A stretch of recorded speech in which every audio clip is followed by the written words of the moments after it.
Hello everyone, welcome back to Soccer Showdown. Archino and Martino Puccio back here.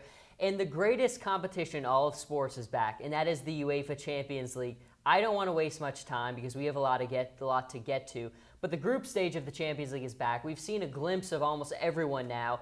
But Martino, before we start things, I think we have to talk about Real Madrid, because obviously what Real Madrid is trying to do this season is win this competition for the third consecutive time. They've won it the last 2 years. No one has won 3 in a row since Bayern Munich in the 70s. It's a difficult task, as we talked about last season. Winning 2 back-to-back is hard enough.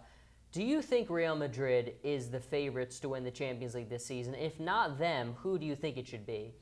I think it's really hard to go against them as being the favorites. If you look at all the other top teams that were competing last year, they didn't really get much better, including Barcelona and Juventus. The only team that really got that much better was PSG. And at the same time, they need time to gel. And then Bayern struggling. They're not doing as well as you would have liked so far. So I think Real Madrid are the favorite now. And I only see those 2 other teams as posing a real threat to taking them down.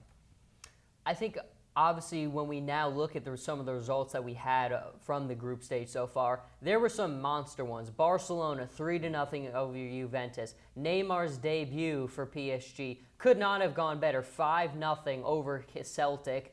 So, Martino, when you look at everybody, whether it's an individual player or whether it's a club, who impressed you the most in the matches we've seen so far in the group stage? I think I'm going to go with PSG, just because they have all these new pieces coming in and such 2 big pieces like Neymar and Kylian Mbappe. And it looks like they just gel immediately. They didn't really miss a beat, and this trio looks almost as good as the Suarez, Messi, and Neymar trio that he had back at Barcelona. So I was really impressed with them, because we know Celtic's a difficult team to face. I mean, they're not a team you could just walk all over. And they had a really impressive victory, winning 5-0. And I think you could say Barcelona too. And we were talking about the impact of Neymar leaving. And it doesn't really look like they missed that big of a beat, but we know Juve's beaten up because they don't have Bonucci, and then Chiellini wasn't in this game either. So I think it was a really convincing victory at home, and it's something that they needed at the start of the season and Champions League group play as well. Now, I don't want to talk all about the Champions League. We also have the Europa League with some very big clubs in this competition. Of course, many of these clubs want to do well in this competition and get back into the Champions League.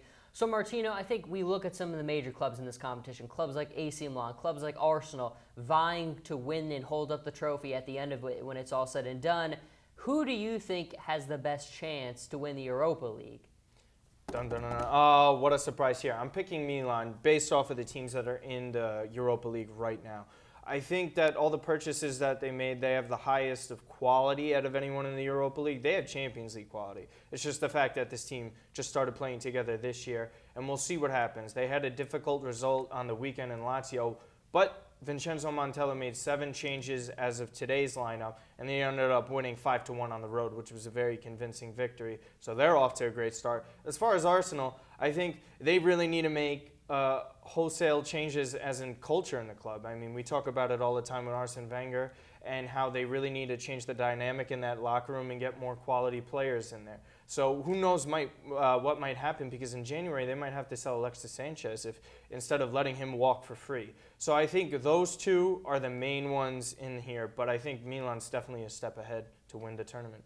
Well, you did mention Arsenal, and that kind of gets us ready for our match of the weekend, another massive clash in the Premier League this weekend. We have Chelsea hosting Arsenal in what is always a tremendous rivalry between these 2 historic clubs. Both of them beat one another at their respective homes last season. So now we look at it very early into the Premier League year. This is a very big matchup.